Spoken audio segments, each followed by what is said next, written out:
Hey, what's good? Hey, man, this your boy, LaCurtis T, better known as Mr. Taylor Made, because you were designed for the time where you are needed the most. I just want to say something. I just want to encourage y'all, be encouraged, be blessed, hang in there. I don't care how it looks. I don't care how it seems. That's always the way. God will make a way. He will keep you. He will comfort you. He will provide for you.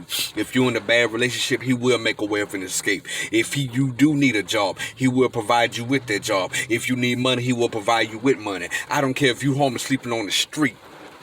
God will make a way. There is a blessing out there for you. I don't know why sometimes people feel like when they see people going through, they judge, they beat people down, they look down on them, and they act like they haven't never been through anything. They act like they have never suffered. They act like they never came from a certain place. And sometimes people can forget where they come from because they feel like, well, I'm not there anymore. I don't know what that's like anymore. I don't feel what that's like anymore. So therefore, I can't understand you. I can't relate. But then got the nerve to look down on somebody from where you once was.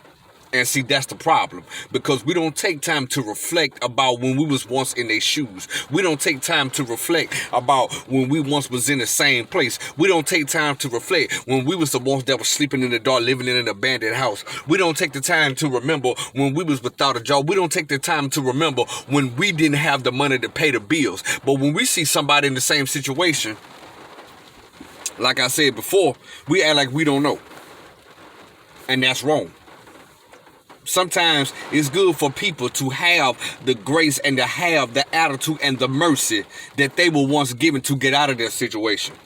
They feel like they can't help nobody out, and then when they see the person, they get on the phone, they call it, they gossip and say, well, hey, you remember such and such, such and such, yeah, man, man, they broke, they struggling, they ain't got nothing going on. Oh, yeah, child, they stupid. Or they just say, hey, girl, you know what? Girl, I seen this homeless man, he out there asking me for some money. Why don't he get a job somewhere?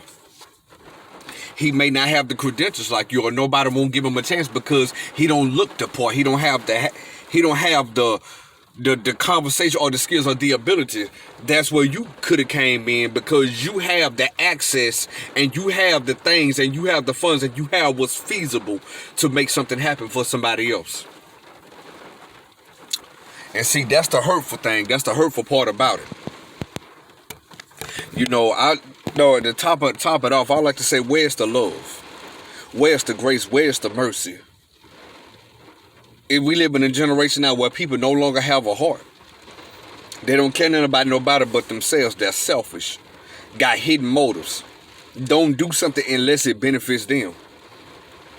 And it's a crying shame, because there are people that do need somebody. There are people that's looking for somebody to talk to. There are people out there that need someone to understand them. That they sit there, they cry loud with their voice and people ignore them. They got tears, nobody decides to wipe the tears from their eyes. And that's a crying shame, because those people need somebody. And you could be one of the main ones that can fulfill the need.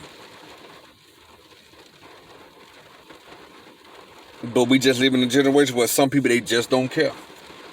It don't matter. It don't matter. Because they're not concerned about how no one else feels. They're not concerned. Alright, boy, this your boy LaCurtis Know with another tailor-made video. Being tailor-made because you're designed for the time you're needed the most. Be blessed.